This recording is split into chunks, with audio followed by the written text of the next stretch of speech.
Everyone welcome to our YouTube channel black diamond. एक बहुत बड़ी न्यूज़ आ रही है इंडस्ट्रियल सेक्टर से, चाहे माइनिंग की बात करें, मेटल माइनिंग, पावर सेक्टर या जितने भी सेक्टर की बात करें, हर सेक्टर को मिला दे। जो भी ministry of labour and environment के अंडर में आता है, जो भी लेबर और मिनिस्ट्री के अंदर में आता है, गवर्नमेंट ऑफ इंडिया यानी सेंट्रल गवर्नमेंट के आता है, उन सभी में एक खासा परिवर्तन देखने को मिलेगा। चाहे वो आउटसोर्सिंग कंपनी हो, चाहे वो कॉन्ट्रैक्ट वाली कंपनी हो, चाहे सेमी गवर्नमेंट हो, सभी कंपनीज में इसका असर दिखेगा। आपको बता दें कि ministry of labour and employment ने यानी श्रम एवं रोजगार मंत्रालय ने एक कमेटी गठित की है, एक विशेषज्ञों का समूह गठित किया है, जिसकी अध्यक्षता कर रहे हैं प्रसिद्ध अर्थशास्त्री प्रोफेसर अजीत मिश्रा।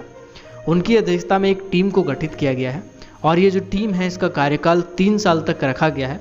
ये टीम का काम ये होगा कि सरकार को न्यूनतम मजदूरी और राष्ट्रीय स्तर पर जो न्यूनतम मजदूरी होगी इसके निर्धारण के लिए विचार विमर्श करेगी और टेक्निकल सजेशंस देगी, टेक्निकल चीज़ों से अवगत कराएगी गवर्नमेंट को। तो इसको देख के ये कहा जा सकता है कि आने वाला टाइम में, यानी कि इसका जो पहला बैठक हुआ था फिलहाल वो 14 जून 2021 को हुआ था और जो सेकेंड बैठक है वो 29 जून 2021 को रखा गया है, निर्धारित किया गया है।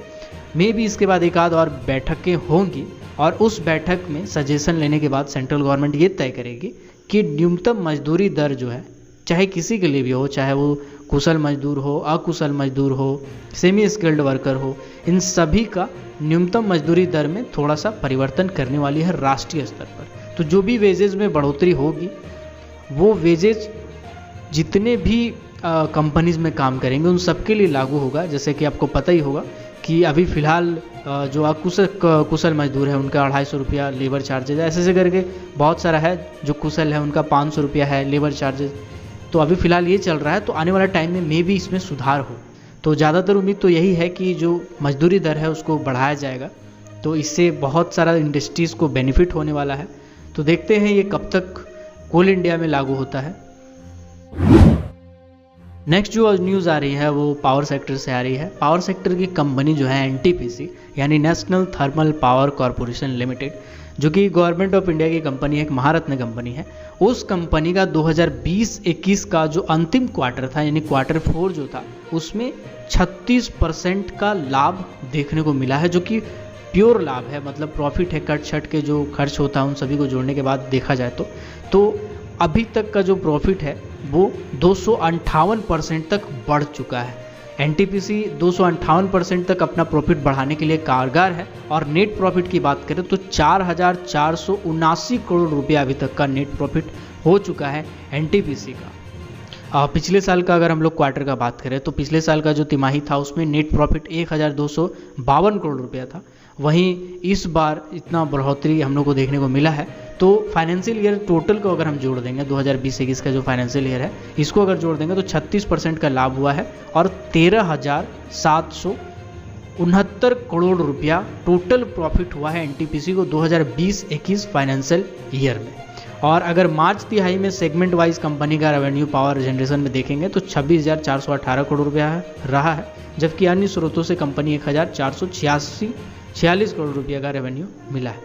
मतलब एनटीपीसी जो है वो पावर सेक्टर में बहुत ही बेहतर प्रदर्शन कर रही है, बहुत ही अच्छा अपना परफॉर्मेंस दिखा रही है।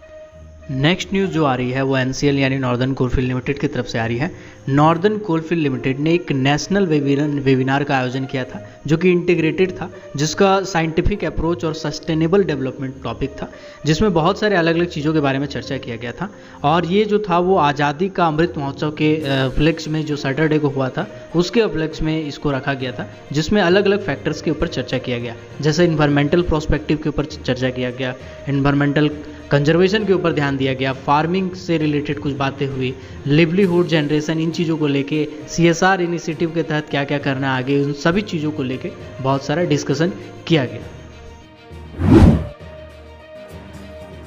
अगर आपने अभी तक हमारे फेसबुक पेज को लाइक नहीं किया है, फॉलो नहीं किया है, तो लिंक डिस्क्रिप्शन में फेसबुक पेज को लाइक कर ले, फॉलो कर ले।